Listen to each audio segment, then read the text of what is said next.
संपूर्ण आगम भरा हुआ है। संपूर्ण आगम इस ग्रंथ में भरा हुआ है और द्रव्य संग्रह ग्रंथ में हम सभी को जो भी आगम से संबंधित छोटी छोटी बातें हैं, छोटे छोटे तत्व है, द्रव्य है या और भी बहुत सारे नए हैं, उन सभी की परिभाषा इसमें बहुत सुंदर तरीके से आचार्य भगवान ने हम सबके लिए दी है।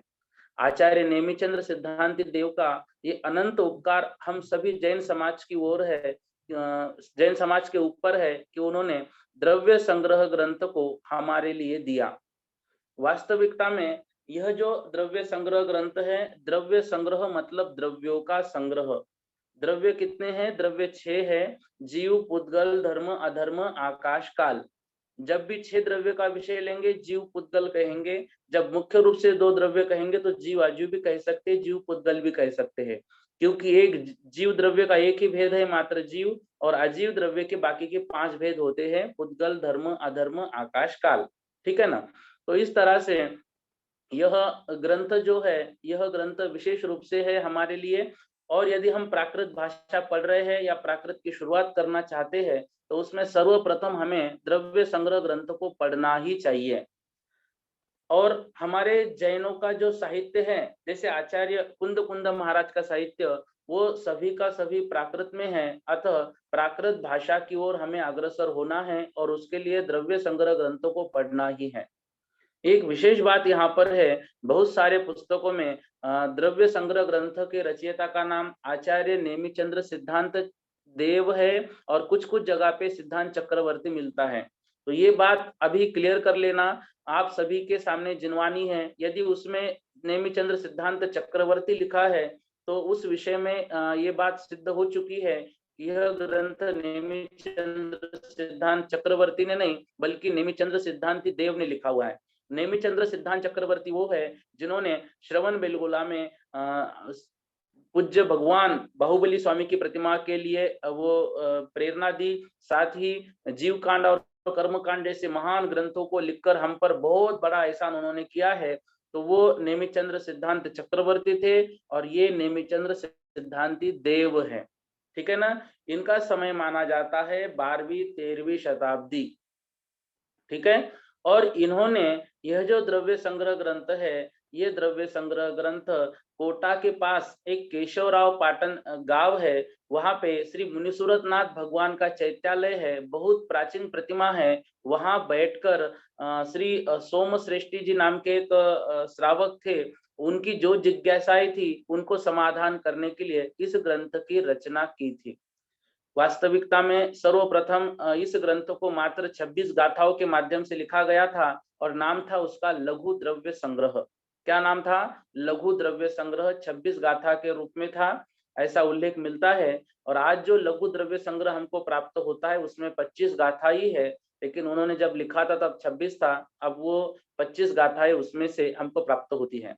फिर सोम सृष्टि जो श्रावक थे उनको वो बहुत पसंद आया ग्रंथ, और ग्रंथ प्रसन्न आने के बाद उन्होंने कहा कि आचार्य भगवान मेरी और भी कुछ जिज्ञासाएं हैं, आप उनको भी शांत कर दो। तब आचार्य ने जो श्रावक थे उनकी जिज्ञासाओं को देखते हुए और उसके विषय में विशेष विशेष बातें लिखी, और वह जो ग्रंथ था वह ग्रंथ बना बृहद द्रव्य संग्रह, जो 58 गाथा के माध्यम से हमारे सामने उपस्थित है। तो एक था लघु द्रव्य संग्रह और एक था बृहद द्रव्य संग्रह। तो हमारे सामने जो द्रव्य संग्रह ग्रंथ है ना, इसका वास्तविक नाम बृहद द्रव्य संग्रह ही है, और वही अब द्रव्य संग्रह नाम से प्रसिद्ध हुआ और हम उसी को पढ़ रहे हैं। देखिए, जो हम हिंदी में पढ़ते हैं कविता वगैरह उसको दोहा कहते हैं, जो संस्कृत में होता है उसको हम श्लोक कहते हैं, और जो प्राकृत में होता है उसको गाथा कहते हैं। तो जो यह द्रव्य संग्रह ग्रंथ है ये गाथा के रूप में है, और हमको बहुत सारी गाथाएं इसमें पढ़ने को मिलेगी। और 58 गाथा होने के बाद भी उन 58 गाथाओं में धर्म का मर्म इस तरह से भरा हुआ है कि जैसे गागर में सागर भरा हुआ हो। बहुत सुंदर तरीके से आचार्य हमारे सामने एक एक बात को रखने वाले हैं। ठीक है ना? तो जीव अजीव द्रव्य, एक विशेष बात याद रखना कि अभी इन दिनों में हम जो श्लोक है या जो गाथा है उसका उच्चारण नहीं करेंगे, हम सीधा सीधा अर्थ देखेंगे, क्योंकि वक्त कम और काम ज्यादा हमको करना है। हमने उच्चारण अभी तक बहुत दिनों से पढ़ा है, शिविर में भी पढ़ा है, भाई आनंद जी जो बेंगलोर में पढ़ाते हैं, तो उन्होंने भी आपको बहुत बार इस विषय में पढ़ाया है। और बेंगलोर वालों का महान सौभाग्य रहा है कि आदरणीय पंडित साहब श्री रतनलाल जी बेनाला जी के भी शिविर वहां पर लगे हैं। तो आप बहुत आगे है ज्ञान के मामले में, तो उच्चारण इस विषय में होगा नहीं। और यह जो भी ज्ञान हम पढ़ रहे हैं वो आचार्य नेमिचंद्र चंद्र सिद्धांति देव, मतलब वास्तविकता तो केवल ज्ञान की वाणी है। फिर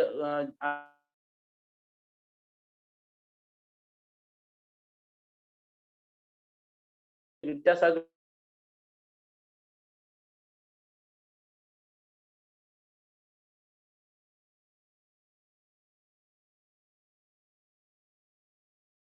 दिया, उस विषय को ही हम आगे बढ़ाना चाहते हैं।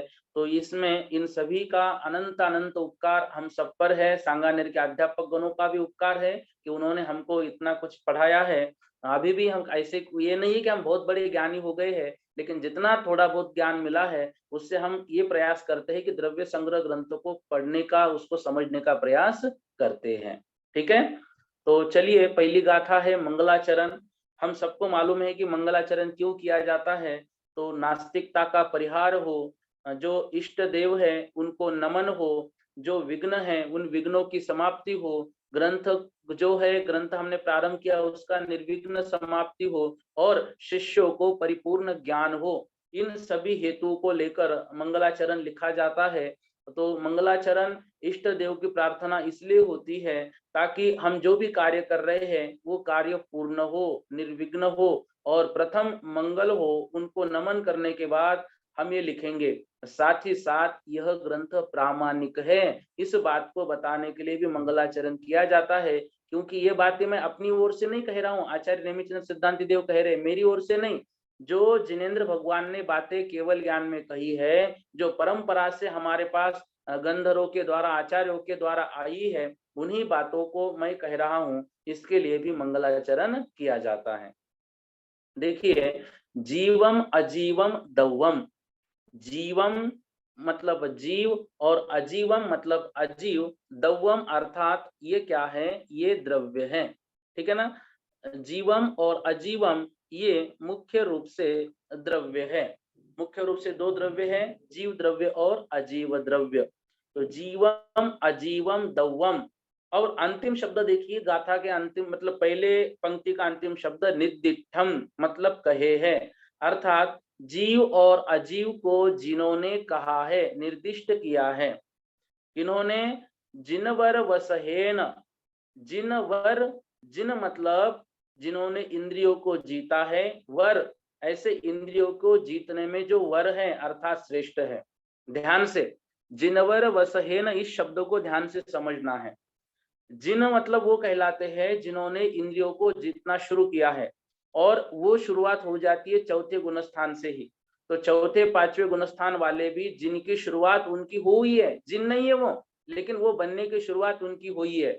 वास्तविकता में छठवें सातवें गुणस्थान में जिन्होंने जीत लिया है वो कहलाएंगे जिन। ठीक है ना। फिर जिनवर, तो उन मुनियों में भी जो श्रेष्ठ है, जिनवर मतलब गणधर। ठीक है, उन मुनियों में भी जो श्रेष्ठ है ऐसे गणधर। और गणधरों में भी वसहेन जो श्रेष्ठ है, वसह मतलब होता है श्रेष्ठ। ठीक है ना। तो गंधर्वों में भी जो श्रेष्ठ है ऐसे तीर्थंकर भगवान। तो जिनवर वसहेन इस शब्द के अर्थ दो निकलते हैं, ध्यान से। एक तो जिनवर वृषभनाथ भगवान, ठीक है ना, जिनवर वसहेन, जिनवर वृषभनाथ भगवान ने। और एक अर्थ ये भी निकलता है गणधरों में श्रेष्ठ तीर्थंकर भगवान। तो मात्र वृषभनाथ भगवान को ही वंदन है ऐसा नहीं, गणधरों में भी श्रेष्ठ है ऐसे तीर्थंकर भगवान। 24 तीर्थंकर, उन सभी को वंदन, उन सभी को नमस्कार इसमें किया है। ठीक है ना। तो ये याद रखना है, जिनवर वसहेन। कल की टेस्ट में मैंने एक शब्द दिया था वसह मतलब श्रेष्ठ। तो गंधर्वों में जो श्रेष्ठ है ऐसे तीर्थंकर भगवान, या फिर जिनेन्द्र वृषभनाथ भगवान। ठीक है। उनको वे कैसे है वृषभनाथ भगवान या तीर्थंकर भगवान, देविंद विंद वंदम। देविंद मतलब देवेंद्रों के, विंद मतलब समूह के द्वारा कैसे है, वंदम जिनको वंदन किया जाता है। जो देव इंद्र है, जो देवेंद्र है, उन देवेंद्रों के समूह, देव आदि इंद्र, देवेंद्र से क्या लगाना है, देव आदि इंद्र मतलब स्वर्ग के इंद्र, मतलब मध्यलोक के इंद्र, मतलब जो अधोलोक जो है वहां के भी जो देव है उन सभी के इंद्र, तिर्यंचों के इंद्र, ऐसे जो 100 इंद्र कहे जाते हैं ना, उन 100 इंद्रों के विंद का अर्थ होता है समूह। याद रखना, परीक्षा में प्रश्न आ सकता है, विंद मतलब क्या? विंद का अर्थ होता है समूह। देविंद विंद, दो विंद शब्द है। तो पहला जो देविंद है ना, वो देव आदि इंद्र, विंद मतलब समूह, और वंदम मतलब मैं उनको वंदन करता हूँ, मैं उनको नमस्कार करता हूँ। कैसा? सर्वदा, सिर्फ आज के दिन नहीं, हमेशा। और कैसा नमस्कार करता हूँ? सिरसा, सिर से नमस्कार करता हूँ, मस्तक से नमस्कार करता हूँ। मस्तक से नमस्कार कहने का तात्पर्य यहाँ पर है, आदरणीय गुरुजी कहते थे सिरसा नमस्कार मतलब मन वचन काय से जो नमस्कार किया जाता है।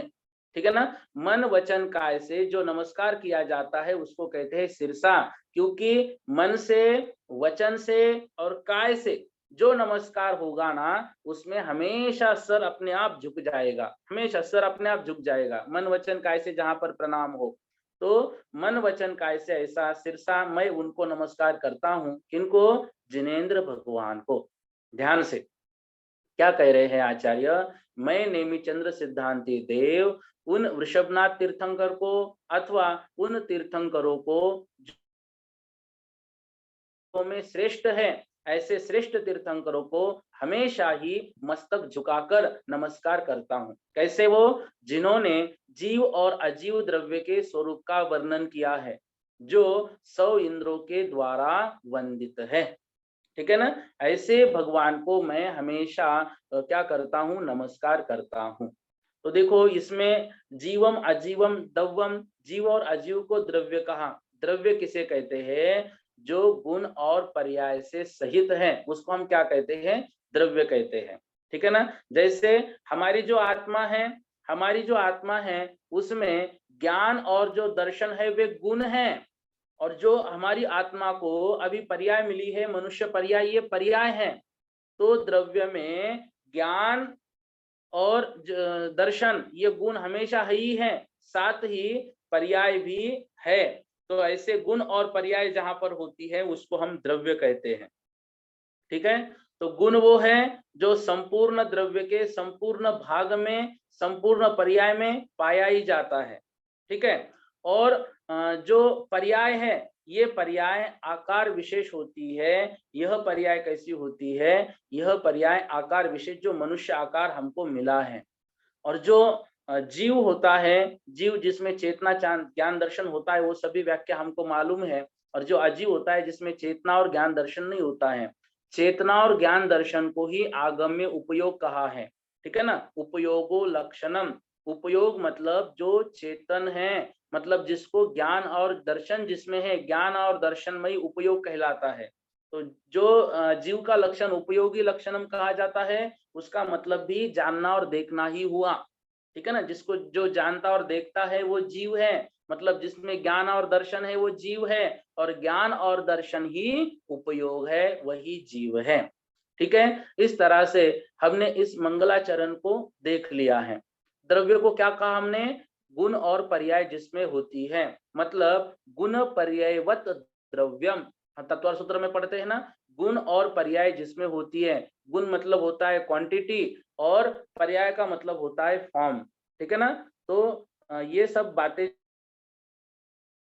जो है, इन बातों को जीव अजीव जो है वो द्रव्य के रूप में हम अच्छे से समझते हैं। मंगलाचरण जो है उस विषय में भी हमने अच्छे से देख लिया है। अब जो संवदा सिरसा, हम सिर झुका के नमस्कार क्यों करते हैं वो भी हमने देखा। बात रह गई देविंद विंद, देव इंद्रों के समूह, इंद्रों का समूह मतलब कितने इंद्र होते हैं? तो कहते हैं इंद्र 100 होते हैं। देखना याद से, भवनवासी देवों के होते हैं 40 इंद्र। ठीक है? व्यंतरवासी देवों के होते हैं 32 इंद्र, और जो कल्पवासी देव होते हैं उनके होते हैं 24 इंद्र। तो भवनवासी के 40, व्यंतर देवों के 32 और कल्पवासी के जो है वो 24। तो ये टोटल कितने हो गए?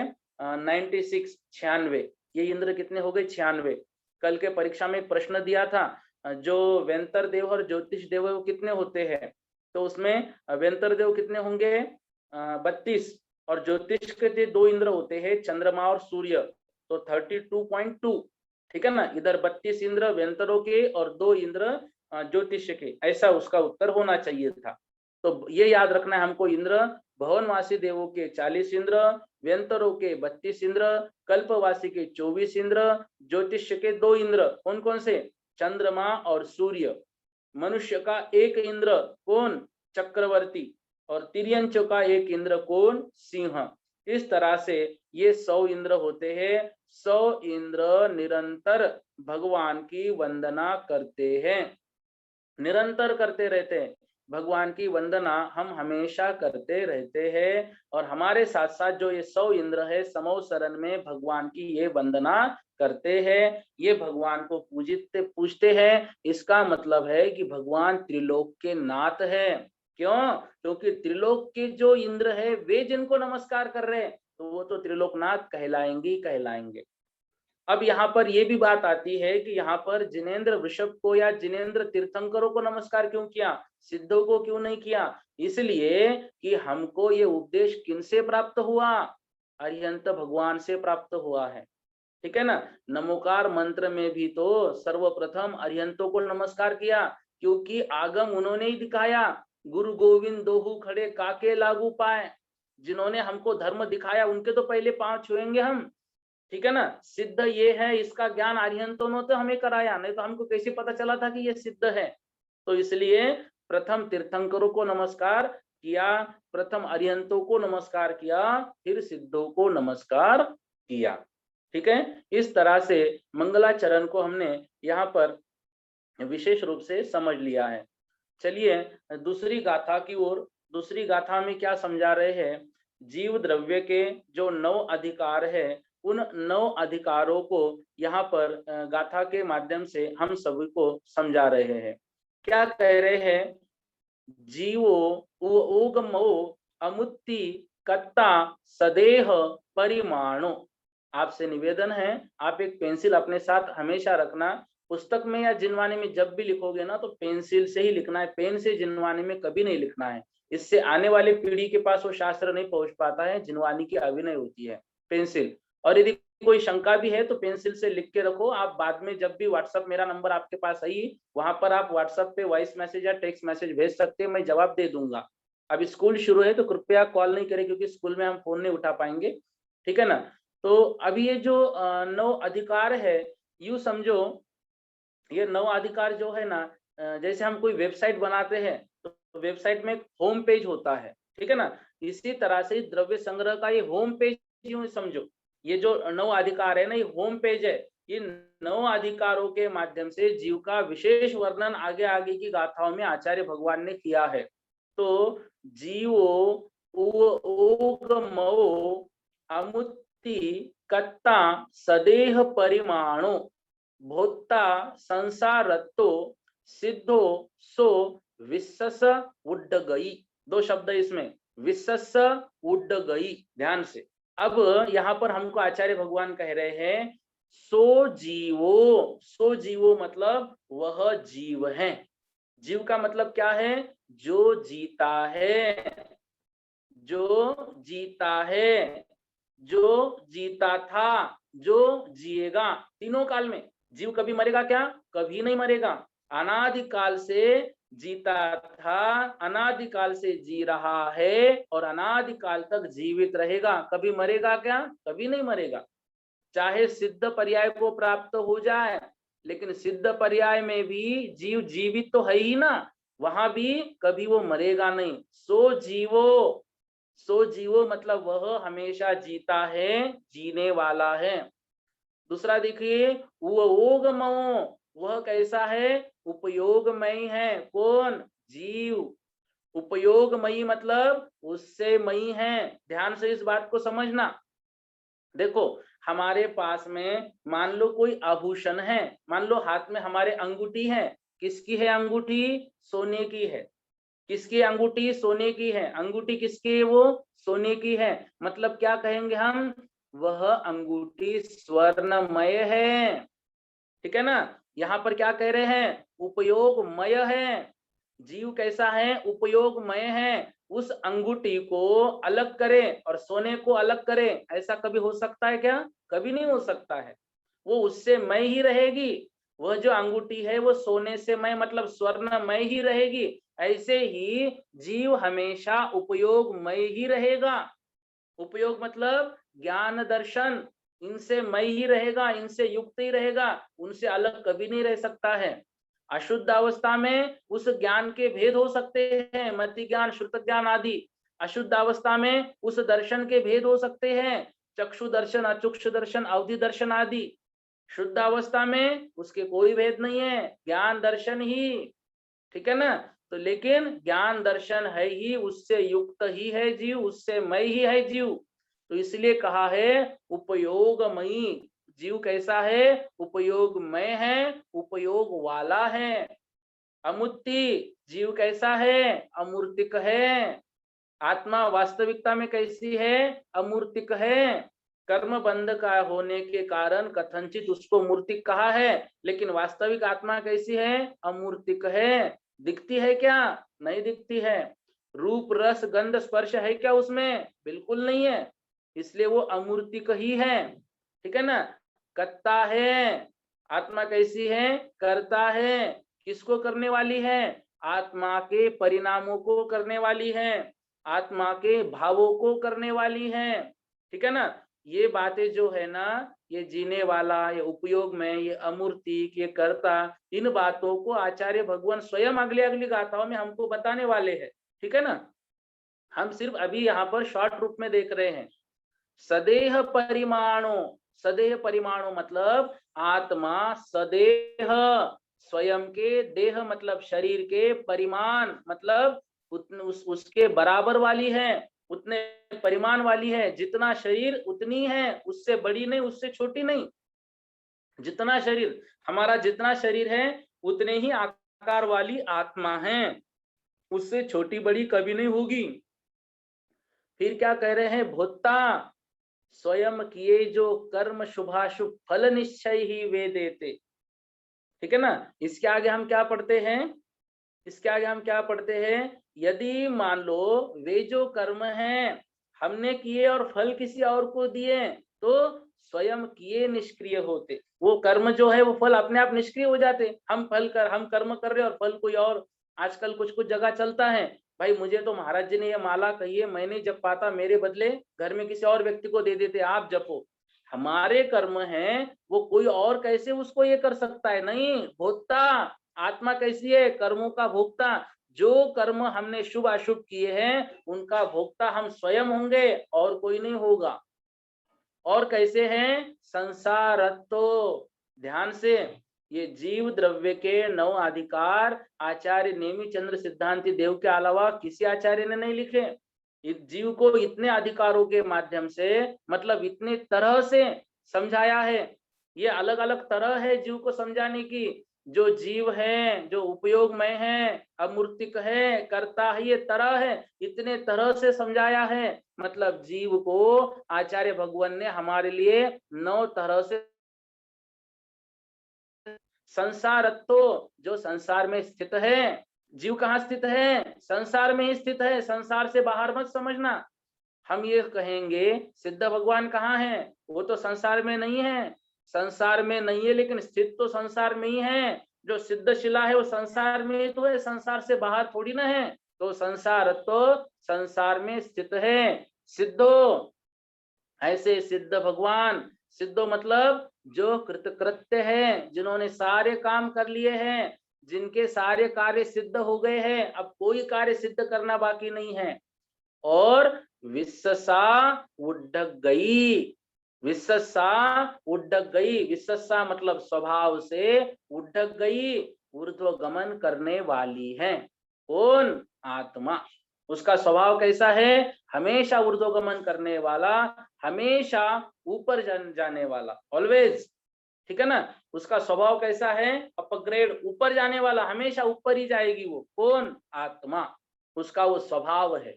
हमेशा का मतलब जब भी पूर्ण कर्म से रहित हो जाएगी, ऊपर जाएगी। और जब जब उसके साथ कर्म लगे हुए हैं, तो जैसे कर्म बांधे हैं, अधिक कर्म बांधे हैं, नरक आयु का बंध है तो नीचे भी जाएगी, ठीक है ना, देवायु का बंध है तो ऊपर भी जाएगी। ये मत समझना कि नरक का बंध किया है तो यहाँ से मान लो मर के नरक में जा रहे हैं तो पहले आत्मा ऊपर उड़ेगी फिर नीचे जाएगी, ऐसा नहीं समझना। जब अधो जाना है तो नीचे ही जाएगी, ठीक है ना, ऊपर उड़ के फिर नीचे नहीं जाएगी। ये स्वभाव कह रहे हैं, स्वभाव, विभाव नहीं। अभी जो आत्मा ऊपर नीचे होती है ना, ये उसका विभाव है, स्वभाव नहीं। स्वभाव कैसा होगा? ऊर्ध्व गमन वाला ही होगा। स्वभाव कैसे होगा? ऊपर जाने वाला ही होगा। इस तरह से प्रत्येक जीव जीता है, उपयोग में है, अमूर्तिक है, करता है। जिसमें हमने जन्म लिया है उस शरीर के बराबर आकार वाला है, कर्मों के शुभाशुभ फलों को भोगने वाला है, संसार में ही रहने वाला है, ठीक है ना, संसार में स्थित है वो आत्मा, और संपूर्ण कर्मों का नाश कर सिद्ध पद प्राप्त करने वाला भी है, और स्वभाव से ऊर्ध्वगमन करने वाला भी है। इस तरह से इन 9 अधिकारों में हमको इन सभी बातों के माध्यम से आचार्य जीव को अलग अलग तरह से समझाने वाले हैं, ठीक है ना। तो इस तरह से आत्मा कैसी होती है? इन 9 तरह से होती है। इन 9 तरह से हम आत्मा को या जीव को समझा सकते हैं, ठीक है। यह विशेष बात है इस द्रव्य संग्रह ग्रंथ की, ठीक है। तो इस तरह से हमने जीव को समझ लिया है। अगली गाथा की ओर चलते हैं। देखना, जो भी पेंसिल से, ठीक है ना, कुछ लोग क्या करते हैं, उस प्रश्न को याद रखते हैं, मुझे ये पूछना है, मुझे ये पूछना है, उसको याद रखने के चक्कर में जो आगे आगे पढ़ाया जाता है ना, उसको वो ध्यान नहीं देते हैं। इसलिए प्रश्न लिख दिया, फ्री हो गए हम कि ये प्रश्न मुझे पूछना है। अब आगे की बातें पढ़ने के लिए हम फ्री हो गए हैं। पेंसिल से उस प्रश्न को लिख के रखो और आगे आगे की बातों को समझो, ठीक है। देखिए, अब जो अगली गाथा आचार्य भगवान हमारे सामने कह रहे हैं, तिक्काले चदुपाना इंद्रिय बल माऊ आन पाणोय ववहारासो जीवो निश्चय नयदो दुचेदना जस। अब जो पहली बात कही थी ना आचार्य भगवान ने, जीवो, वह जीव है, वह जीता है, जीता था, जीता है, जीता रहेगा। किन कारण से? तो इन प्राणों के कारण से। तिक्काले, 3 काल में, ठीक है ना, भूत भविष्यत और वर्तमान 3 काल में आत्मा चदुपाना, इन 4 प्राणों से सहित होती ही होती है, ठीक है ना। मूल रूप से प्राण कितने हुए? चदु, 4। मूल रूप से प्राण कितने हुए? 4। कौन कौन से? इंद्रिय बल आऊ, बलम आऊ है ना, तो बल आऊ, आण पाणोय, और आनपान मतलब श्वासोश्वास। तो 3 काल में जो आत्मा है इन 4 प्राणों से सहित ही होती है। वे 4 प्राण कौन कौन से हैं? इंद्रिय प्राण, बल प्राण, आयु प्राण और आनपान मतलब श्वासोश्वास। तो जिसमें ये प्राण होते हैं, व्यवहारासो जीवो, वह व्यवहार से जीव है, वह व्यवहार से जीव है, ठीक है ना। तो इस तरह से जीव 3 काल में इन प्राणों से रहित कभी नहीं होता है, ठीक है ना। 3 काल में जीव इन प्राणों से रहित कभी नहीं होता है संसारी अवस्था में, संसारी अवस्था में। इसलिए व्यवहारासो जीवो, इसलिए व्यवहार से वो जीव है। हमने इस बात को अच्छे से पढ़ा था। व्यवहार ने किसका वर्णन करता है? संसारी जीवों का। व्यवहार ने किसका वर्णन करता है? भेद सहित वर्णन करता है। व्यवहार ने किसका वर्णन करता है? सविकल्प, विकल्पों से सहित। और निश्चय ने किसका वर्णन करता है? निश्चय ने सिद्ध भगवान का, शुद्ध जीव का, अभेद रूप से निर्विकल्प बातों का वो निश्चय नहीं वर्णन करता है। तो व्यवहार से जीव इन 4 प्राणों से सहित ही होता है, ठीक है ना। ये विशेष रूप से बात कही। जैसे हमने कहा सारे के सारे बच्चे खेलने के लिए ग्राउंड पर आएंगे, ये विशेष रूप से बात हुई। अब उसमें और विशेष क्या कहेंगे? जिन 2 बच्चों ने सुबह सुबह मस्ती की है ना, वो नहीं आएंगे। तो पहले तो कहा सब आएंगे, हाँ, लेकिन वो 2 नहीं आएंगे। ऐसे ही 3 काल में जीव 4 प्राणों से सहित ही होगा, लेकिन विग्रह गति में श्वासोश्वास नहीं होगा, विग्रह गति में श्वासोश्वास की जरूरत नहीं है। जब वहां पर वो जाएगा जहां पे जन्म लेना है, वहां पे पर्याप्तियां पूर्ण करेगा, तो वहां पर्याप्तियां पूर्ण करते समय वहां श्वासोश्वास पर्याप्ति वो पूर्ण करेगा। विग्रह गति में श्वासोश्वास की जरूरत नहीं है। अर्यंत अवस्था में भी, अर्यंत अवस्था में भी इंद्रिय मन की आवश्यकता नहीं है, ठीक है ना। तो इंद्रिय नहीं है 5 और एक मन नहीं है अर्यंत अवस्था में, याद रखना। पांचों इंद्रिय और मन नहीं है अर्यंत अवस्था में। फिर बचे क्या? बल में बचे वचन बल, काय बल, आयु और श्वासोश्वास। तो अर्यंत अवस्था में जीव के कितने प्राण होंगे? 4 प्राण। एक काय बल क्योंकि शरीर है, एक वचन बल क्योंकि दिव्य ध्वनि खिर रही है, एक आयु जो चल रही है, और चौथा श्वासोश्वास। अर्यंत अवस्था में 4 प्राण और अयोग केवली अवस्था में मात्र 1 प्राण। वहां पे अब योग भी नहीं है, तो वचन बल नहीं है, काय बल नहीं है, वहां पे श्वासोश्वास भी नहीं है, मात्र आयु बची है, ठीक है ना। ये उसका विशेष वर्णन है। तो पहली बात कहेंगे सबके लिए, सभी लोग नीचे आओ। और फिर कहेंगे वो 2 बच्चे जिन्होंने मस्ती की थी ना, वो मत आना, वो क्लास में बैठे रहना, उनके लिए शिक्षा है। ऐसे ही जीव जो है 3 काल में 4 प्राणों से सहित होते ही है। अर्यंत अवस्था में अपवाद है, 14वें गुणस्थान में अपवाद है, विग्रह गति में एक श्वासोश्वास का अपवाद है। ये बातें याद रखना, ठीक है। फिर जो जितने इंद्रिय जीव होता है उतने इंद्रिय रहते हुए, जैसे एक इंद्रिय जीव है उसके कितने प्राण हैं? तो एक इंद्रिय जीव के एक स्पर्शन इंद्रिय, ठीक है, एक काय बल, वचन बल उनके रहेगा नहीं, ठीक है ना, मनोबल उनके रहेगा नहीं। तो एक इंद्रिय, एक काय बल, एक आयु और एक श्वासोश्वास। इस तरह एक इंद्रिय जो जीव है उनके प्राण कितने रहेंगे? एक इंद्रिय जीव के प्राण रहेंगे कितने? 4। 2 इंद्रिय जीव के 6। क्यों? उनके इंद्रिय 2 बड़ी, स्पर्शन और रसना तो 2 इंद्रिया हो गई, एक इंद्रिय बढ़ी और रसना इंद्रिय बढ़ गया, इसलिए उनका वचन बल भी वहां पर आ गया, वहां पर उनका वचन बल भी आ गया। इस तरह से 2 प्राण उनके बढ़ गए। तो 2 इंद्रिय जीव के कितने प्राण होते हैं? 6 प्राण। याद से, एक स्पर्शन इंद्रिय, एक रसन इंद्रिय, एक काय बल, एक वचन बल, आयु और श्वासोश्वास 6। 3 इंद्रिय जीव के, 3 इंद्रिय जीव के कितने प्राण? तीनों इंद्रिय, स्पर्शन, रसना और घ्राण, ठीक है ना।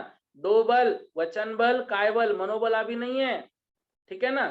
तो 3 ये 2 बल 5 हो गए, आयु और श्वासोश्वास 7 प्राण 3 इंद्रिय जीव के। 4 इंद्रिय जीव के 4 इंद्रिय, 2 बल, आयु और श्वासोश्वास कितने हो गए? 8 प्राण। पंचेंद्रिय जो जीव है उनमें जो असंगी होते हैं, असंगी जीव के पास मन नहीं है तो मनोबल होगा नहीं, इसलिए उनके पास 9 प्राण। याद से, उनके पास कितने प्राण होंगे? 9 प्राण। और जो पंचेंद्रिय संगी है उनको मन भी रहेगा, इसलिए उनके 10 प्राण। ये अवस्था कब की बताई? जन्म लेने के बाद की, ठीक है ना। विग्रह गति की अवस्था क्या होगी? विग्रह गति की अवस्था में, विग्रह गति की अवस्था में बल में सिर्फ काय बल होगा, याद रखना, बल में सिर्फ काय बल होगा, आयु रहेगी, श्वासोश्वास रहेगा नहीं विग्रह गति में। बल में भी सिर्फ काय बल होगा, मनोबल वचन बल नहीं होगा, एक आयु होगी। और जितने इंद्रिय हैं, मतलब यहां से मरण करके जितने इंद्रियों में जाने वाला है उतने इंद्रियों का क्षयोपशम। प्रश्न आएगा विग्रह गति में कहाँ इंद्रिया होती है? बिल्कुल नहीं होती है, लेकिन उन इंद्रियों की शक्ति जो होती है ना, क्षयोपशम रूप शक्ति, वो तो वहां पर होती है। तो जो इंद्रियों की क्षोभशम रूपी शक्ति है उसको भाव इंद्रिय कहते हैं। तो भाव इंद्रिय तो वहां है, उस अपेक्षा से उतने इंद्रिय, मान लो यहां से कोई मरकर एक इंद्रिय में जा रहा है तो उसका एक इंद्रिय, एक कायबल और एक आयु, ऐसे 3 प्राण होंगे। कायबल और आयु सबके साथ लगाना, और जितने इंद्रियों में जा रहा है उतने इंद्रिय उसमें प्लस करते चलना। तो एक इंद्रियों के 3 प्राण, 2 इंद्रियों के 2 इंद्रिय और कायबल और आयु ऐसे 4 प्राण, ऐसे सब में लगाना। मतलब यदि पंचेंद्रिय में कोई जीव जा रहा है तो 5 इंद्रिय, एक कायबल और एक आयु, ऐसे 7 प्राण होंगे। ध्यान देना एक बात और विशेष, आचार्य भगवान ने आन पान शब्द दिया, श्वासोश्वास नहीं कहा। श्वासोश्वास की व्याख्या यहाँ पर हम क्या करेंगे? श्वासोश्वास मतलब हवा का आना जाना। ध्यान से, क्यों लिखा भला ये आणो पाणो? इसलिए लिखा कि जिनके पास नासिका है वो तो श्वासोश्वास नाक से करेंगे, लेकिन जो एकेंद्रिय जीव है उनके पास नाक ही नहीं है, फिर वो क्या करेंगे? फिर वो अपने शरीर में कहीं ना कहीं से उनके आन पान होता है, हवा का आना जाना होता है, वही उनका आन पान माना जाएगा। ठीक है ना? तो ये आने जाने की जो क्रिया है, वायु के आने जाने की जो क्रिया है, उसको आन पानो कहा। और जिनके पास फेफड़ा है, जिनके पास कलेजा है, उनके पास श्वासोश्वास होगा। उनके पास क्या होगा? श्वासोश्वास होगा। इस तरह से व्यवहार नय से जिसके पास तीनों कालों में इंद्रिय, बल और आयु और श्वासोश्वास ये प्राण होते हैं, व्यवहारा सो जीवो, वह व्यवहार से जीव है। निश्चय नय दो दू, परंतु निश्चय नय से चेतना जस, जिसके पास मात्र चेतना है। ध्यान से, जिसके पास मात्र चेतना है वही जीव है। निश्चय नय से चेतना, तो ये निश्चय नय से किसका वर्णन है? सिद्ध भगवान का। क्या हमारे पास चेतना नहीं है? है। ध्यान रखना, जब हमारे पास चेतना है तभी इंद्रिय, बल, आयु, श्वासोश्वास काम करेंगे। चेतना हमारी समाप्त हुई, ये प्राण भी काम नहीं करेंगे। इसलिए निश्चय नय से तो हमारा प्राण चेतना ही है। निश्चय नय से हमारा प्राण चेतना ही है।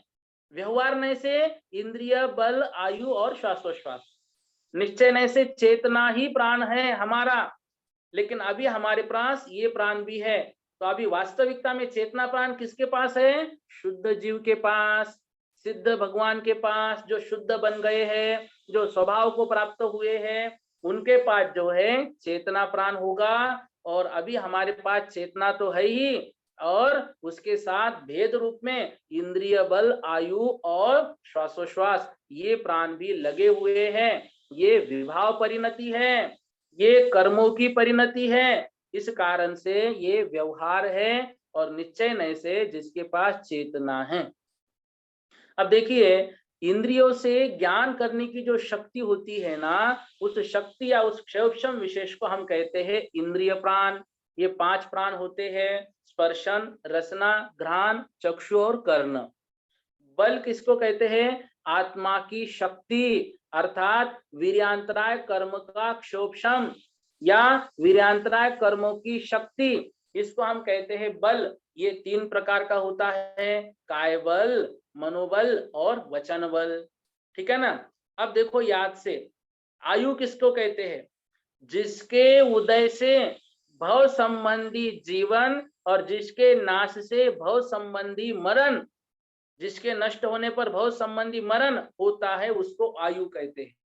प्राण किसके कहते हैं? प्राण किसे कहते हैं? ध्यान से, जिसके उदय जीव को जन्म और जिसके नाश से मरण हो, उसको प्राण कहते हैं। आयु किसके कहते हैं? आयु उसको कहते हैं भव संबंधी, जिसके उदय से भव संबंधी जीवन हमको मिला। ठीक है ना? इसलिए प्राण वायु, इसलिए आयु जो है ना वो मुख्य रूप से प्राण है ही। तो प्राण की व्याख्या, जिसके उदय से जन्म और जिसके नाश से मरण को जीव प्राप्त हो, और आयु जिसके उदय से भव संबंधी जन्म और भव संबंधी नाश से मरण हो, उसको आयु कहते हैं। श्वासोश्वास हमने अभी देखा, हवा का आना जाना या सांस लेना निकलना श्वासोश्वास है। इसको आनोपान इसलिए कहा, एकेंद्रिय आदि जीव जो है उनमें आनोपान मतलब हवा का जो या वायु का जो आना जाना होता है, उसको आने जाने की क्रिया को ही आन प्राण कहा है। हमने ये भी देखा, जो जितने इंद्रिय जीव है उसके उतने अलग अलग प्राण होंगे अपने अपने इंद्रिय के अनुसार। ठीक है ना? जितने इंद्रिय उनके अलग अलग प्राण होंगे। हमने यह भी इसमें देखा, केवली भगवान के पास 4 प्राण ही होते हैं, अरिहंत भगवान के पास 4 प्राण। कौन कौन से? याद रखना, इंद्रिया उनके है ही नहीं है और मन उनका है ही नहीं, इन 6 को हटा दो। अब जो बचा काय बल, वचन बल, आयु और श्वासोश्वास, ये 4 प्राण होते हैं किनके पास? केवली भगवान के पास, ठीक है ना। और जो अयोग केवली है उनके पास मात्र एक प्राण होता है, ठीक है। विग्रह गति की विशेष व्याख्या हमने देखी, जितने इंद्रियों में जा रहा है उतने इंद्रिय, एक आयु और एक कायबल, ये लगाना है। मतलब एक इंद्रियों के 3 प्राण, 2 इंद्रियों के 4 प्राण, 3 इंद्रियों के 5 प्राण, 4 इंद्रियों के 6 प्राण, 5 इंद्रियों के 7 प्राण विग्रह गति में होंगे वहां जाने के हिसाब से, ठीक है। हम इस गाथा से इस बात को समझ रहे हैं कि प्राण क्या है। तो निश्चय से जो हमारे पास चेतना है ना, वही प्राण। उस चेतना के होने से ही बाकी प्राण काम करेंगे। बहुत लोगों को प्रश्न होता है निश्चय काल और व्यवहार काल में। व्यवहार काल में तो बाकी बातें कही दी, समय, घड़ी, घंटा, ठीक है ना, क्रिया आदि जो है, परत्व अपरत्व, ये बातें कही दी। और निश्चय काल में तो कही दिया वर्तना। वर्तना क्या है? वर्तना मुख्य रूप से होगी परिणमन, तो बाकी व्यवहार काल चलेगा। ये इस गाथा से याद रखना आप। जो चेतना है मुख्य रूप से चेतना प्राण होगा, तो बाकी के प्राण इंद्रिय बल आयु श्वासोश्वास काम करेंगे। ऐसे ही निश्चय काल में वर्तना लक्षण होगा, मतलब हर समय प्रति समय हर द्रव्य में जो परिवर्तन होता है वह परिवर्तन चलता रहता है। उसके साथ साथ व्यवहार काल। अब जो नए जुड़े हैं वो इस बात को अभी इग्नोर करना, ये निश्चय और व्यवहार काल की बात जब आएगी तब मैं बता दूंगा। जो पुराने लोग हैं वो इसमें बहुत कंफ्यूज हो रहे थे, वर्तना क्या है और बाद में व्यवहार काल क्या है। वर्तना चेतन प्राण समझो, वो है, वो प्रति समय परिणमन चल ही रहा है। और बाद में व्यवहार जो बाकी परिवर्तन होता है, समय, घड़ी, घंटा वगैरह, वो व्यवहार काल। तो ऐसे ही निश्चय से चेतना प्राण हमारे पास होता ही है, और व्यवहार से इंद्रिय बल आयु और श्वासोश्वास, ठीक है ना। तो जो बातें आवश्यक है इस विषय में हमने देख ली है। अगली गाथा में चलते हैं। उवोगो द्विअप्पो, जो उपयोग है वो द्विअप्पो, वो 2 प्रकार का है, ठीक है ना। उपयोग कितने प्रकार का है? 2 प्रकार का है। जैसे जीव और अजीव द्रव्य है, ठीक है ना, वो 2 है, लेकिन उसके भेद करेंगे तो 6 हो जाएंगे। ऐसे ही उपयोग जो है वो मुख्य रूप से कितने प्रकार का है? उपयोग जो है मुख्य रूप से 2 प्रकार का है। कौन सा? दंसनाणाणम, दर्शन उपयोग, ज्ञान उपयोग। दंसनम चतुधा, दंशन 4 प्रकार का होता है। ध्यान से एक एक बात को समझो। उवयोगो द्विअप्पो, उपयोग 2 प्रकार का होता है। कौन कौन सा? दर्शन उपयोग, ज्ञान उपयोग, ठीक है ना। फिर दंसनम चतुधा, जो उसमें से दर्शन है वो 4 प्रकार का होता है, ठीक है। ज्ञान उपयोग की बात इसमें नहीं करेंगे, इस गाथा में दर्शन उपयोग बताएंगे, ज्ञान उपयोग अगली गाथा में बताएंगे। तो सबसे पहले कह रहे हैं उपयोग 2 प्रकार का, जो हम तत्वार्थ सूत्र में पढ़ते हैं ना, उपयोगो लक्षणम, वो उपयोग लक्षण वाला जीव है, उसकी चर्चा यहाँ पर हम कर रहे हैं। मतलब जिसमें जानने देखने की शक्ति है वो ही क्या है? उपयोग है।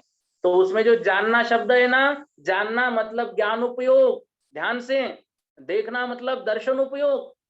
हम कहते हैं ना बाल बोध में, जिसमें जानने देखने की शक्ति होती है वो जीव है। अब हम क्या कहेंगे? जिसमें ज्ञान उपयोग है, दर्शन उपयोग है, वही जीव है। क्योंकि जानना ज्ञान उपयोग, देखना दर्शन उपयोग, तो इससे मैं है जीव। हमने अभी देखा ना, स्वर्णमय। उसी तरह से जीव उपयोग में उपयोगमय है। फिर कह रहे हैं दंसनम चतुदा, उसमें जो दर्शन है, दर्शन मतलब कहते हैं सामान्य अवलोकन, देखने का हमारा प्रयास। देखने का प्रयास जब तक चल रहा है और जब तक ज्ञान नहीं होगा तब तक दर्शन उपयोग। जब ज्ञान हुआ तब ज्ञान उपयोग। जब तक ज्ञान नहीं हुआ तब तक दर्शन उपयोग। ये दर्शन है, ठीक है ना। यहाँ पे जो दर्शन शब्द लिया है ना, ध्यान से, यहाँ पे जो दर्शन शब्द लिया है यह दर्शनावर्णीय कर्म से संबंधित है। सम्यक दर्शन से इसको मत जोड़ना, सम्यक दर्शन से इसको मत जोड़ना। सम्यक दर्शन का दर्शन शब्द अलग है। सम्यक दर्शन जो है वो दर्शन मोहनीय संबंधी कर्म प्रकृति के नाश से सम्यक दर्शन हमको प्राप्त होता है। और यहाँ पे जो दर्शन की बात है ये दर्शनावर्णीय कर्म की बात है। किसकी बात है? दर्शनावर्णीय कर्म की बात है। तो वह दर्शन उपयोग मतलब सामान्य अवलोकन। सामान्य अवलोकन कब तक? जब तक ज्ञान नहीं हो। हमने किसी बात को देखा, ठीक है ना, अस्पष्ट दिख रहा है, दूर से हमको दिखता है ना, कुछ दिख रहा है, अस्पष्ट है। जब तक अस्पष्ट है, कुछ दिख रहा है, सामान्य अवलोकन है, दर्शन है। जैसे हमको स्पष्ट हो गया, अच्छा ये तो घड़ा है, काला है, मतलब उस घड़े का आकार पता चला, काला है, रंग पता चला, मतलब उसको हमारे सामने साकार रूप में आया। तो साकार रूप में आया, ज्ञान हुआ। तो ज्ञान के पहले जो सामान्य अवलोकन हो रहा था वो दर्शन, और जैसे वो आकार रूप में आया वो ज्ञान। मतलब दर्शन कैसा हुआ? निराकार। दर्शन का कोई आकार नहीं होता है, ठीक है ना। तो वह दर्शन उपयोग कितने प्रकार का होगा? चक्षु अचक्षु ओहि अवध अध केवलम दंसनम। चक्षु दर्शन, अचक्षु दर्शन, ओहि मतलब अवधि दर्शन, और दंसनम अध केवलम नेयम। ये दर्शन मतलब चक्षु अचक्षु अवधि के साथ लगाना है दंसन शब्द, अध, और केवल दंसनम और केवल दर्शन, नेयम जानना चाहिए, ठीक है ना। मतलब दर्शन कितने प्रकार के हुए?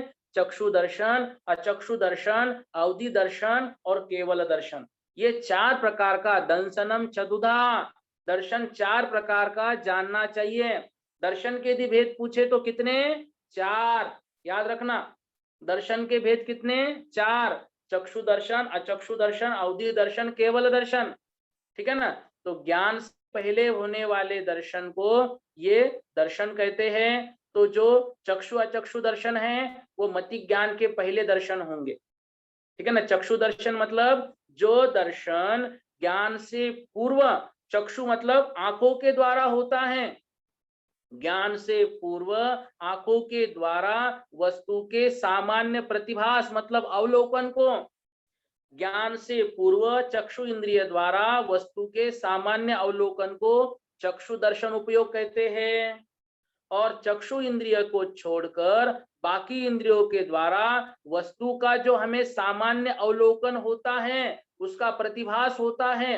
अवलोकन मतलब देखना, और बाकी इंद्रियों से हम कहेंगे प्रतिभास, ठीक है ना। उसका जो हमें प्रतिभास होता है वो कहलाएगा अचक्षु दर्शन उपयोग।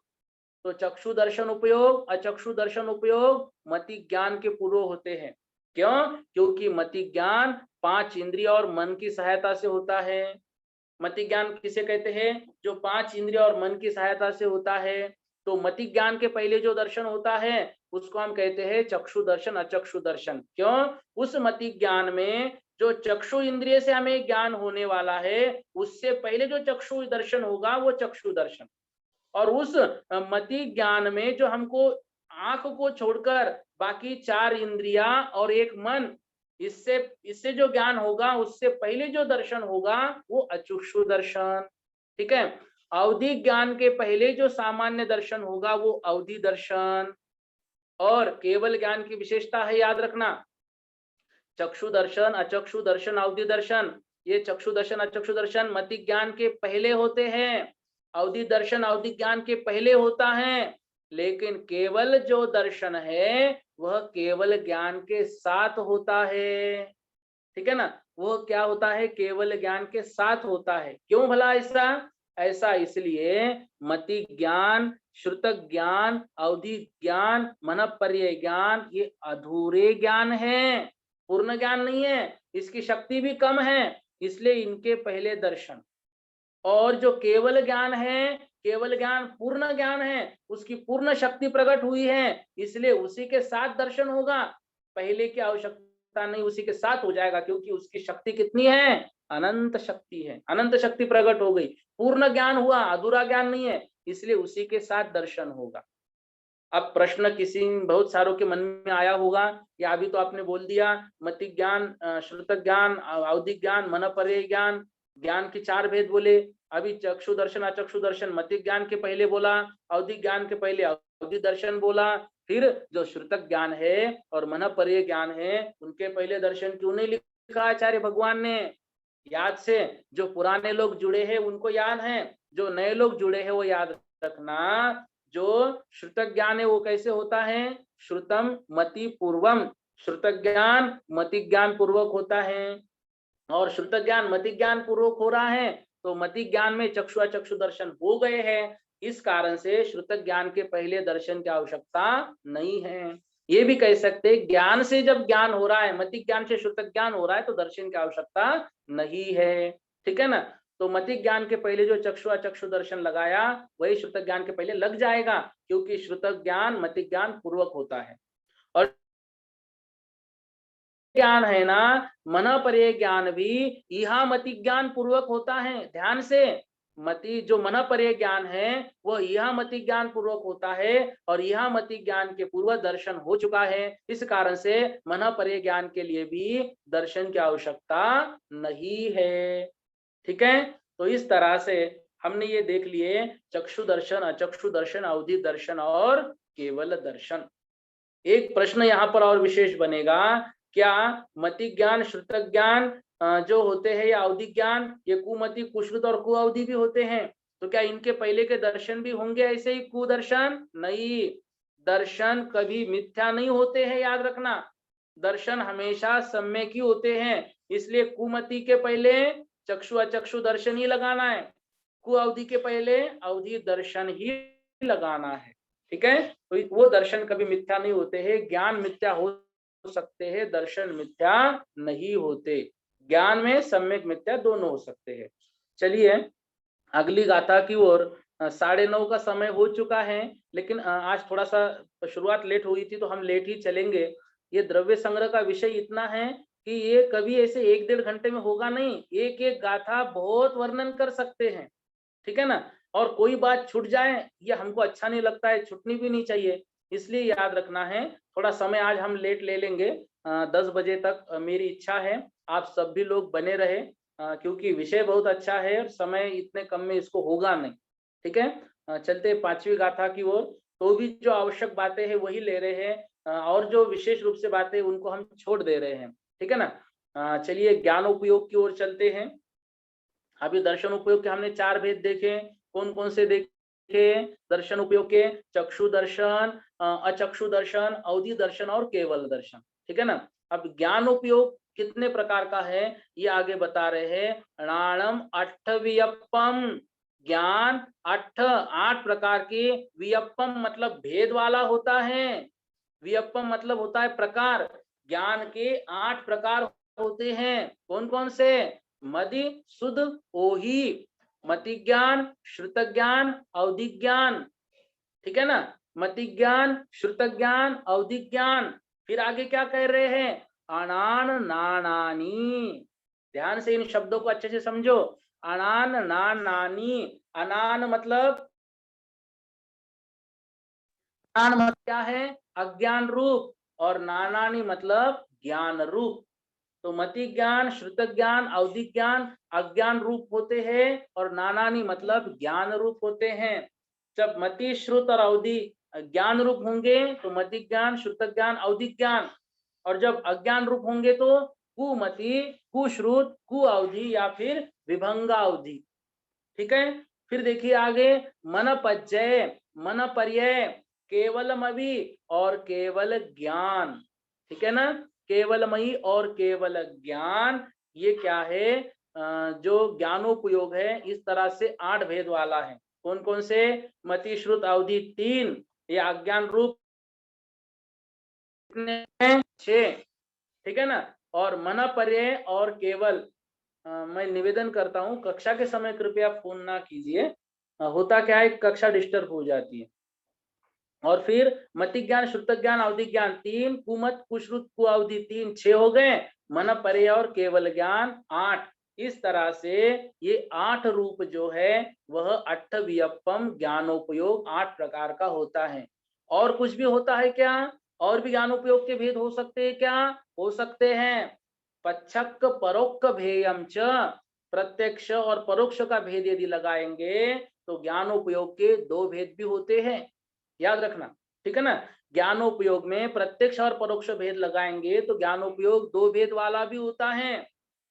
अभी तो 8 प्रकार का बोला, फिर 2 प्रकार का बोला, कैसे घटित करेंगे? ऐसे घटित करेंगे, जो 8 प्रकार का ज्ञान है ना, जो 4 ज्ञान है, वो 4 ज्ञान प्रत्यक्ष ज्ञान है, और उसी में 4 ज्ञान जो है वो परोक्ष ज्ञान है।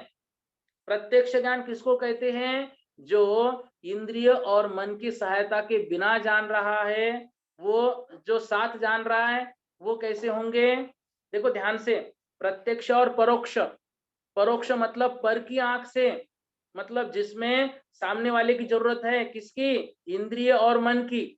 और प्रत्यक्ष जो आत्मा से जान रहा है, जिसमें इंद्रिय और मन की आवश्यकता नहीं है। तो जो परोक्ष ज्ञान है वो 4 प्रकार के कौन कौन से? कुमति, कुश्रुत और मति और श्रुत। ध्यान से, मति, श्रुत, कुमति, कुश्रुत, ये कैसे हैं? ये परोक्ष है। और प्रत्यक्ष कौन से ज्ञान है? जो कु अवधि है, अवधिक ज्ञान है, और मन पर्य ज्ञान है, केवल ज्ञान है, ये प्रत्यक्ष है। इसमें भी जो कु अवधि है, जो अवधिक ज्ञान है, और जो मन पर्य ज्ञान है, ये देश प्रत्यक्ष है। और जो केवल ज्ञान है वह सकल प्रत्यक्ष है। ठीक है ना? जो केवल ज्ञान है वो कैसा हम जानेंगे? वो हम जानेंगे सकल प्रत्यक्ष। ठीक है? अब देखिए, जो मति ज्ञान है, जो श्रुत ज्ञान है, जो अवधिक ज्ञान है, ये मति श्रुत अवधि कब कहलाएंगे? जब हमको सम्यक दर्शन प्राप्त हो। जब हमको मिथ्या दर्शन प्राप्त हो, तो मिथ्या दर्शन के यही ज्ञान कुमति, कुश्रुत और कु अवधि कहलाते हैं। मन पर्य ज्ञान कु क्यों नहीं कहा? क्यों? क्योंकि मन पर्य ज्ञान मिथ्या दृष्टि जीवों को होता ही नहीं। सम्यक दृष्टि जीवों में भी असंयमी को होता ही नहीं। किनको होता है? संयमी मुनि महाराज के होता है, जो बड़े विशुद्धि से सहित होते हैं। इसलिए मन पर्य ज्ञान कभी झूठा जानेगा ही नहीं। ठीक है ना? इसलिए मन पर्य ज्ञान कभी उल्टा होता नहीं है। अवधिक ज्ञान इसलिए उल्टा होता है, अवधिक ज्ञान चारों गतियों में होता है।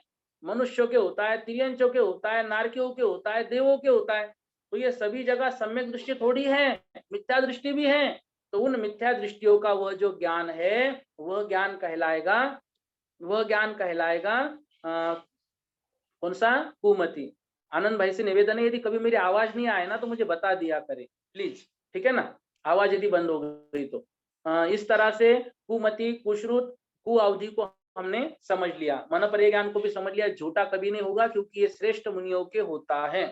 ठीक है? अवधि ज्ञान चारों गतियों में होता है, इस कारण से। अब देखो, वर्तमान में हमारे कौन सा ज्ञान है? यदि हमें सम्यक दर्शन है तो मति श्रुत ज्ञान है। यदि हमें मिथ्या दर्शन है तो हम कुमति और कुश्रुति से सहित है। अवधि ज्ञान वर्तमान में क्वचित कदाचित किसी के पाया जा सकता है, मना नहीं है। अधिकतर नहीं होता है, अधिकतर तो होता नहीं है, लेकिन क्वचित कदाचित किसी जीव के पाया जा सकता है, मना नहीं कर सकते हैं। हो सकता है कदाचित आचार्य भगवान को उसमें से थोड़ा अवधि ज्ञान हो, मना नहीं कर सकते हम। क्वचित कदाचित किसी के पाया जा सकता है, उसमें दिक्कत नहीं है। ठीक है? इस तरह से मति ज्ञान, श्रुत ज्ञान, अवधि ज्ञान, मन पर्य ज्ञान और केवल ज्ञान। मति ज्ञान, श्रुत ज्ञान हम अच्छे से जानते हैं। अवधि ज्ञान को भी जो इंद्रियों की सहायता के बिना द्रव्य क्षेत्र काल की मर्यादा लिए हुए रूपी पदार्थों को जानता है। मन पर्य ज्ञान भी इंद्रिय और मन की सहायता के बिना दूसरों के मन में स्थित विचारों को जानता है। केवल ज्ञान किसको हम कहेंगे? जो वर्तमान कालीन समस्त और भूत और भविष्य की अनंत पर्यायों को बिना, कैसे, बिना किसी की सहायता की जरूरत है क्या? नहीं। तो वर्तमान कालीन समस्त पदार्थों या समस्त पर्यायों को और भूत भविष्य की अनंत पर्यायों को एक साथ, बिना बिना क्रम की जरूरत नहीं, पहले ये बिना क्रम के एक साथ स्पष्ट, किससे? आत्मा से। किससे? आत्मा से जानता है। वह क्या है? वह है केवल ज्ञान। ठीक है? इस तरह से इसको और विशेष रूप से यदि समझना है तो मति ज्ञान के 4 भेद होते हैं: अवग्रह, इहा, अवाय और धारणा। इनको इंद्रिय और मन से और बहु आदि जो पदार्थ है इनको गुना करेंगे तो इसमें से जो अर्थावग्रह है वो जाएगा 288 तरह का, ठीक है ना। और जो कौन सा व्यंजनावग्रह है, व्यंजनावग्रह के भेद हो जाएंगे कितने, 48। तो इस तरह से टोटल कितने हो जाएंगे, 336 भेद हो जाएंगे मति ज्ञान के। इनको विशेष जानना है तत्वार सूत्र के पहले अध्याय में आप इसको समझ सकते हैं। इसको अभी सब एक एक बात हम स्पष्ट वक्त के अभाव में नहीं कर पाएंगे, ठीक है ना। तो इस तरह से जो मति ज्ञान है उसके भेद है, और बाकी जो जीव होते हैं ना उन जीवों के क्षम के अनुसार उसके असंख्यात भेद भी मति ज्ञान के माने गए हैं, ठीक है। श्रुत ज्ञान के कितने भेद होते हैं, मुख्य रूप से दो, अंग बाह्य और अंग प्रविष्ट। अंग प्रविष्ट के जो 12 भेद है, 12 भेद करेंगे, आचारांग जो होते हैं, सूत्रकृतांग वगैरह, और अंग बाह्य के बहुत प्रकार जो हम द्रव्य संग्रह पढ़ रहे हैं, जो तत्व सूत्र पढ़ रहे हैं, सब अंग बाह्य में आएंगे, ठीक है ना। तो इस तरह से ये सारे जो है ये अंग बाह्य बहुत प्रकार का होता है, अंग प्रविष्ट जो है अंग प्रविष्ट 12 प्रकार का होता है, ठीक है। तो इस तरह से हम अभी अंग बाह्य शास्त्र ही पढ़ रहे हैं, ठीक हुआ। जो अवधि ज्ञान है, अवधि ज्ञान के भेद जो है वो गुण प्रत्यय होता है, भव प्रत्यय होता है, या फिर गुण प्रत्यय क्षोभम निमित्तक होता है, या देशावधि, सर्वावधि या परमावधि, ये भी भेद होते हैं, या फिर अनुगामी, अननुगामी, वर्धमान, हीयमान, अवस्थित, अनवस्थित आदि आदि भेद भी अवधि ज्ञान के होते ही हैं। इस तरह से अवधि ज्ञान को हमें अलग अलग रूप से लगा लेना है। इन सब की जानकारी हम सबको कहाँ पर मिलेगी, तत्वार सूत्र में अच्छी तरह से मिल जाएगी। तो इन सभी बातों को वहां पर हमें अच्छे से पढ़ लेना है। फिर भी कोई शंका है तो व्हाट्सएप पर आप मैसेज भेज दीजिए, ठीक है। हाँ, अगली गाथा की ओर चलते हैं। छठवीं गाथा देखिए, अट्ठ चदुनान दंसन सामन्नम जीव लक्षणम भनियम ववहारा शुद्ध नया शुद्धम पुनः दंसनम नाणम, ठीक है। शुद्धम पुनः दंसनम नानम। एक जन का प्रश्न आया, हम कैसे समझे कि हम सम्यक दृष्टि है कि मिथ्या दृष्टि है। देखो ध्यान से, यदि हमारे अंदर समस्त जीवों के कल्याण की भावना है कि सभी का कल्याण हो, तो हम सम्यक दृष्टि जान लेने चाहिए, ठीक है ना। या फिर हमारे अंदर प्रशम मतलब कषायों की मंदता, संवेग संसार से भय, अनुकंपा सभी जीवों के प्रति दया, मतलब देव शास्त्र गुरु, सच्चे देव शास्त्र गुरु के प्रति श्रद्धा, ये 4 गुण यदि है तो हम अनुमान लगा सकते हैं कि हमारे अंदर सम्यक दर्शन है। मात्र अनुमान, हम कह नहीं सकते, ये तो केवल ज्ञान का विषय है। यदि ये गुण है तो हम अनुमान लगा सकते हैं कि हम सम्यक दृष्टि है, क्योंकि ऐसा दिखेगा थोड़ी कोई कि सम्यक दृष्टि एक मिथ्या दृष्टि है। अनुमान इन गुणों के साथ लगा सकते हैं। तो ये गुण यदि हमारे अंदर है तो मति श्रुत ज्ञान हमारे पास है। यदि ये गुण नहीं है तो हमारे पास क्या है, तो हमारे पास कुमति कुश्रुत है, ठीक है। देखिए, अट्ठ चतुनान दंशन, जो उभय नय मतलब जो दर्शन है और जो ज्ञान है उनसे युक्त जीव कैसे होता है, वो जीव का लक्षण कैसे कहेंगे, तो बता रहे हैं अट्ठ चतुनान दंशन, अट्ठ नान और चतु दंशन, 8 प्रकार का ज्ञान और 4 प्रकार का दर्शन, सामान्यम जीव लक्षणम भनियम, यह सामान्य से जीव का लक्षण कहा है। किससे, व्यवहारा, यह व्यवहार नय से वर्णन है। व्यवहार नय से यदि कोई पूछेगा जीव का लक्षण क्या है, ठीक है ना, तो हम कहेंगे सामान्य से जीव का लक्षण है 8 प्रकार का ज्ञान, 4 प्रकार का दर्शन, यह व्यवहार नय से सामान्य से जीव का लक्षण है। अच्छा, फिर और कैसे वर्णन करेंगे, देखो ध्यान से, शुद्धम दंसनम नाणम, शुद्ध नया, और शुद्ध नय से यदि हम वर्णन करेंगे तो शुद्ध दर्शन और शुद्ध ज्ञान ही जीव का लक्षण है, ठीक है ना। हमने अभी देखा था ना, शुद्ध नय से मतलब शुद्ध जीव का, सिद्ध भगवान का वर्णन। उनके ज्ञान और दर्शन में भेद नहीं कर सकते हम, वो अभेद है ज्ञान दर्शन, ठीक है ना। जहां पर भेद आ गया, 8 प्रकार का ज्ञान, 4 प्रकार का दर्शन, ये व्यवहार नय से जीव का लक्षण हो गया। किससे हो गया ये व्यवहार नय से जीव का लक्षण हो गया। क्यों हुआ, क्यों? क्योंकि यहाँ पर भेद रूप वर्णन किया है। क्यों? क्योंकि यहाँ पर भेद रूप वर्णन किया है। तो जो दर्शन है वो भी हमने अच्छे से देख लिया, जो ज्ञान है उसको भी हमने अच्छी तरह से समझ लिया है। ठीक है ना? उसको भी हमने अच्छी तरह से यहाँ पर समझ लिया है। तो सामान्य से उस ज्ञान से जो युक्त है, उस दर्शन से जो युक्त है, ज्ञान उपयोग और दर्शन उपयोग, वह व्यवहार से जीव है। और जो शुद्ध ज्ञान शुद्ध दर्शन है वो ही जीव का वास्तविक लक्षण है। फिर ये प्रश्न आएगा, केवल ज्ञान को जीव का लक्षण क्यों नहीं कहा? देखो, आदरणीय बड़े पंडित जी साहब कहते थे, या शास्त्रों में ऐसा ही लिखा है कि जो लक्षण लक्ष्य में हमेशा विद्यमान रहे वही उसका लक्षण माना जाएगा। क्या केवल ज्ञान जीव में हमेशा रहता है क्या? नहीं रहता है। क्यों? क्योंकि जो 12वें गुणस्थान के जीव है, 12वें गुणस्थान तक के, 1 से 12 तक के, उनमें कहा केवल ज्ञान है क्या? नहीं है। तो फिर क्या वो जीव नहीं है क्या? वो जीव है।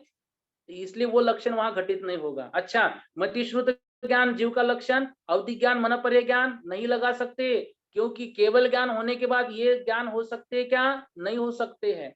ये दर्शन हो सकते हैं कि इनसे संबंधित नहीं हो सकते हैं। तो केवल ज्ञान केवल दर्शन ये भी नहीं हो सकते, क्योंकि 12वें तक के जीवों की ये होते नहीं है। तो फिर क्या मानेंगे? शुद्ध दर्शन शुद्ध ज्ञान, ज्ञान और दर्शन जीव में हमेशा पाए जाते, चाहे मिथ्या दृष्टि जीव हो चाहे सम्यक दृष्टि जीव हो। मिथ्या दृष्टि जीव के पास जो ज्ञान है मिथ्या हो सकता है, दर्शन तो ऐसा है ही। जो सम्यक दृष्टि जीव है उनके पास ज्ञान सम्यक हो सकता है, फिर उसमें भेद रूप मति श्रुत आदि लगा सकते हैं।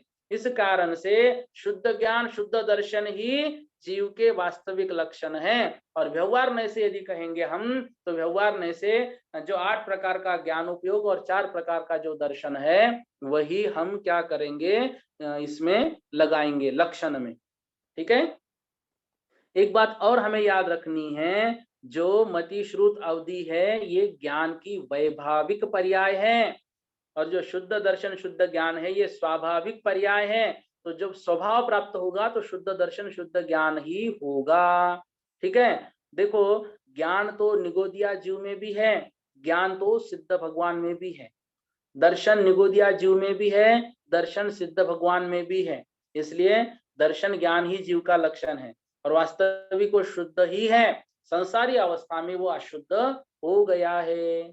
ठीक है। चलिए हम अगली गाथा की ओर चलते हैं। इससे संबंधित यदि कोई प्रश्न हो तो आप उसको टिक करके रखिए, या फिर पेंसिल से लिख के रखिए, आप व्हाट्सएप पर भेज दीजिए, उसको हम ले लेंगे। और विशेष बात की कक्षा की रिकॉर्डिंग भी हो रही है, तो उसमें भी आप उसको सुन सकते हैं बाद में दोबारा से।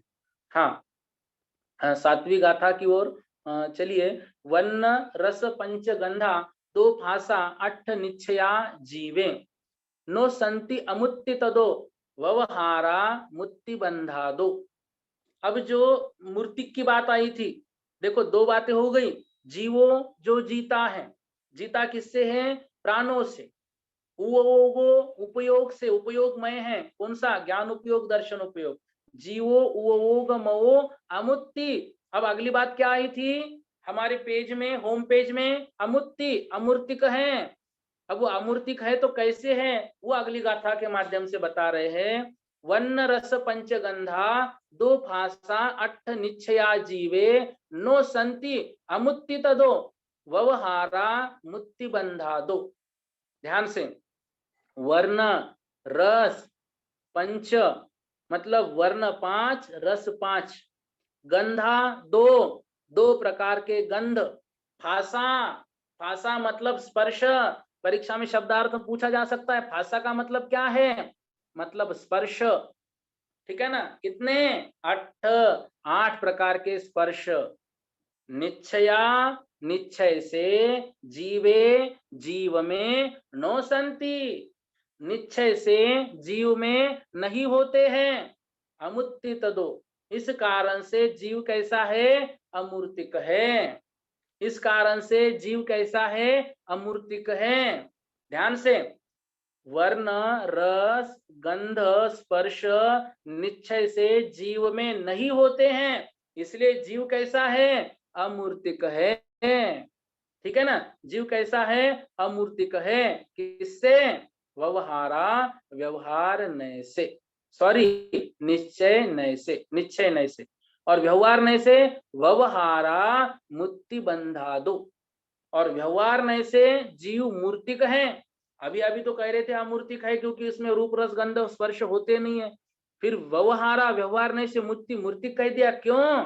कारण भी तो बताया, हेतु भी तो बताया, बंधा दो, बंध आदि होने से। किसका बंध होने से? कर्म बंध आदि होने से, क्योंकि आत्मा बंध आदि को प्राप्त होती है, इस कारण से वह मूर्तिक है।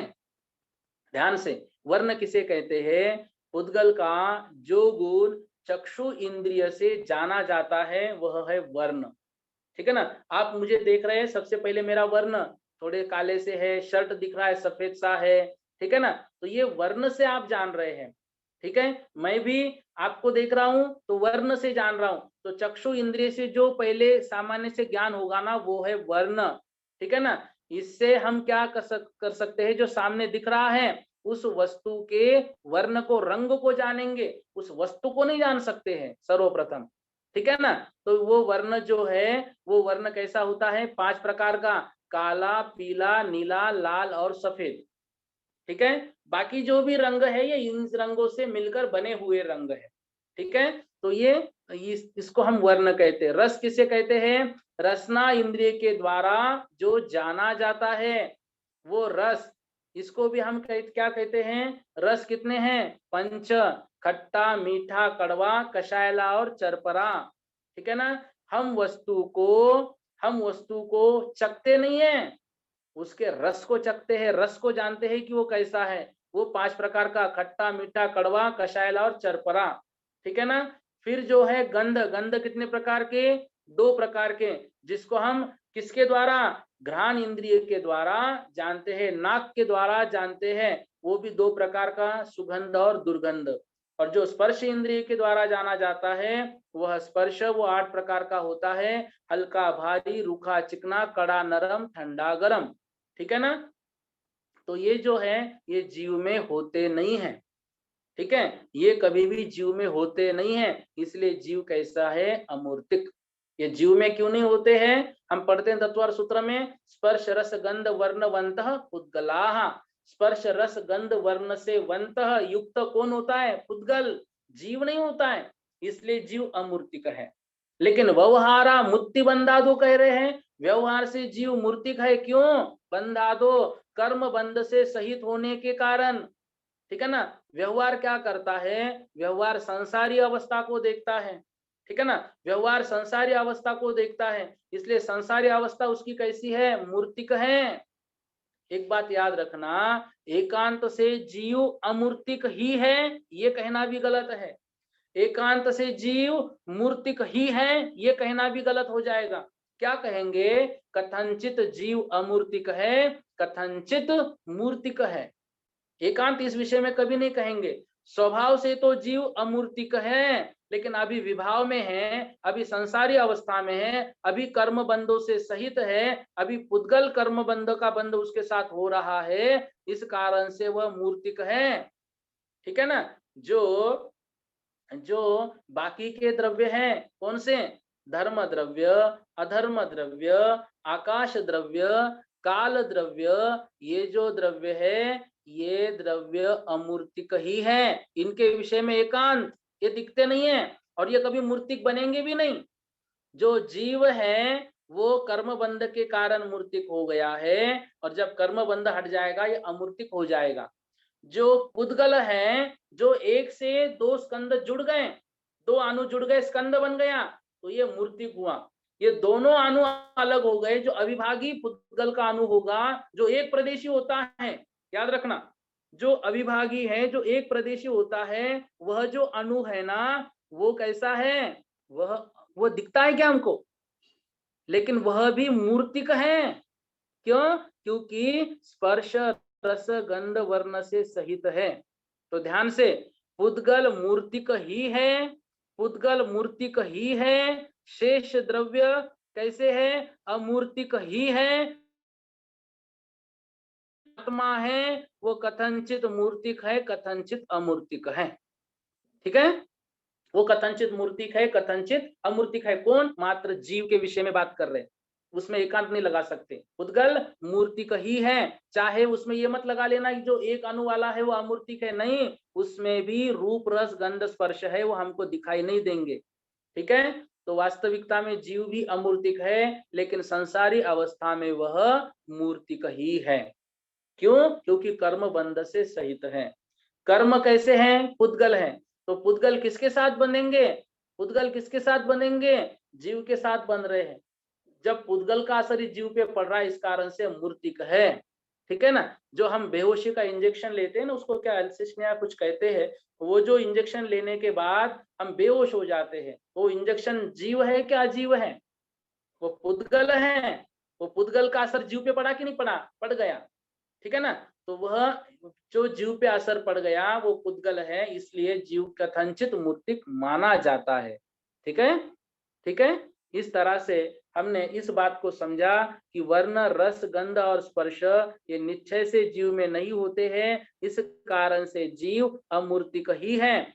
और व्यवहार से ये सब जो जीव हैं वो कर्म बंधों से सहित हैं, इस कारण से बंध आदि होने से वह मूर्तिक है। इन सबसे सहित मत पकड़ना जीव को।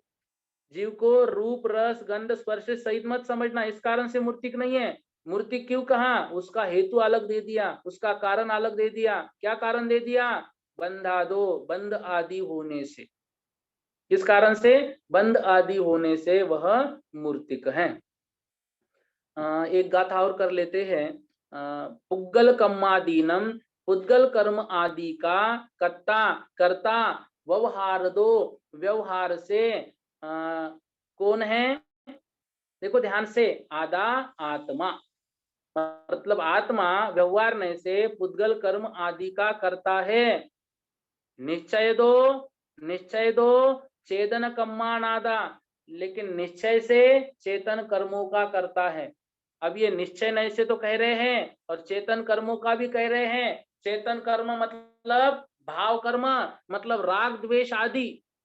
तो ये निश्चय से आत्मा इनका करता है, लेकिन राग द्वेष अशुद्ध है, इसलिए ये वर्णन निश्चय से है, परंतु अशुद्ध निश्चय नहीं से। देखो, अभी तक बात हो रही थी व्यवहार और निश्चय की। अब यहाँ पर तीन बातें कर रहे हैं, तीन तरह से बता रहे हैं। एक व्यवहार नय से, एक अशुद्ध निश्चय नय से, और एक शुद्ध निश्चय नय से।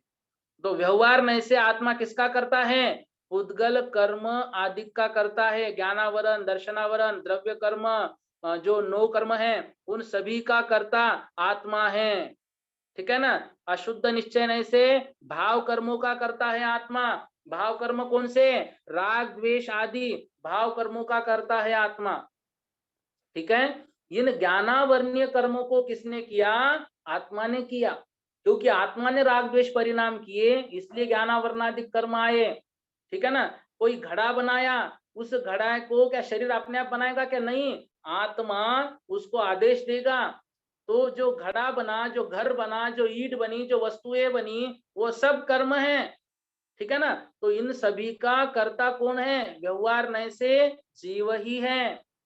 अशुद्ध निश्चय नय से जो राग द्वेष भाव हो रहे हैं हमारे अंदर, हम किसी पर गुस्सा हो रहे हैं, किसी से प्रेम कर रहे हैं, किसी से द्वेष कर रहे हैं, ये सब क्यों कर रहे हैं? क्योंकि अशुद्ध निश्चय नय से आत्मा इन सभी का करता है। हम इससे ही कर रहे हैं, आत्मा से ही कर रहे हैं, बिना आत्मा के नहीं हो रहे हैं। तो ये अशुद्ध कार्य है, लेकिन आत्मा के हैं, तो हम इसको कहेंगे अशुद्ध निश्चय नय से, भावों का करता।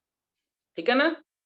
और शुद्ध नया और शुद्ध नये से शुद्ध भावानम, जो शुद्ध भाव है, कौन से? ज्ञान दर्शन भाव। ठीक है ना। ज्ञान दर्शन भाव, उसका कर्ता आत्मा है। तो यहाँ पर तीन दृष्टियों की चर्चा है, व्यवहार से, अशुद्ध निश्चय नय से, और निश्चय नय से। तो व्यवहार से पुद्गल कर्म का आत्मा करता है। ठीक है ना। मतलब कारमान वर्गनाएं जो कर्म रूप परिणत हो रही है उनका भी, और जो संसार में बहुत सारे वस्तुएं हो रही है उनका भी व्यवहार नय से करता है। अशुद्ध निश्चय नय से जो भगवान है ना, उनका वर्णन नहीं है, हमारा जो राग द्वेष आदि के हम भाव करते हैं वो भावों का करता है। और निश्चय नय से शुद्ध आत्मा, सिद्ध भगवान का, जो ज्ञान दर्शन है उन्हीं के हम करता है। ठीक है। अब देखो, शुद्ध ज्ञान शुद्ध दर्शन जब होगा तब कारमान वर्गनाएं कर्म रूप परिणत नहीं होगी। क्या सिद्धालय में कारमान वर्गनाएं नहीं है? ठसाठस भरी हुई है। यूं भी कह सकते हैं कि उनके आत्मा के साथ भी है, लेकिन वो कर्म रूप परिणत हो रही है क्या? नहीं। क्यों? क्योंकि वो शुद्ध बन गए हैं। अब कर्म आदि के कर्ता वो नहीं बनेंगे, राग द्वेष उनके होगा ही नहीं, इसलिए कर्म नहीं बनेंगे नहीं। तो ये जो राग द्वेष आदि है ना, ध्यान से, यहाँ पे जो राग द्वेष आदि की चर्चा है ना, ये कहलाएंगे भाव। जो हम भाव आश्रव भाव बंध पढ़ेंगे ना, तो ये जो चेतन कर्म है ये भाव कर्म कहलाएंगे। जो ज्ञानावरण आदि जो कर्म है, जो कर्म रूप आ रहे, ये कहलाएंगे द्रव्य कर्म, द्रव्य आश्रव, द्रव्य बंध। ठीक है। और जो शुद्ध है वो तो शुद्ध है, वो ज्ञान दर्शनमयी है, वो शुद्ध अवस्था में आत्मा बनता ही है। ठीक है। तो ये कर्म बंध हमारा क्यों हो रहा है? कर्म बंध हो रहा है राग द्वेष आदि के उदय के कारण। क्या मात्र राग द्वेष आदि के उदय के कारण कर्म बंध हो रहा है क्या? नहीं नहीं।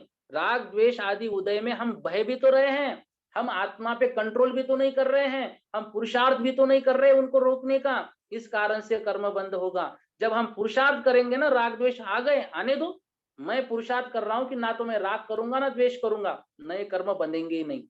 तो राग द्वेष भी कारण है और हमारा पुरुषार्थ वहां पर नहीं होता है, इसलिए नए कर्म हमारे बनते हैं। अतः हमें सर्वप्रथम सम्यक दृष्टि बनना है, व्रत धारण करना है, शक्ति हो तो मुनि भी बनना है और मुनि बन के हमारी आत्मा का कल्याण करना है।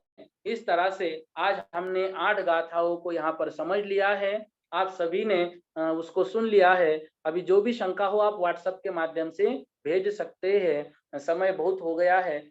चलिए, जिनवानी स्तुति करेंगे, प्रश्न व्हाट्सएप पर लिख के या वॉइस मैसेज आप भेज सकते हैं।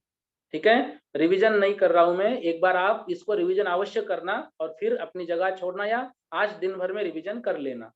ठीक है। बोधि समाधि परिणाम विशुद्धि स्वात्मोपलब्धि शिव सौख्य सिद्धि चिंतामणिं चिंतित वस्तु दानिम त्वामन्यमानस्य ममास्तु देवी। सभी लोग 9 बार नमोकार मंत्र लेंगे।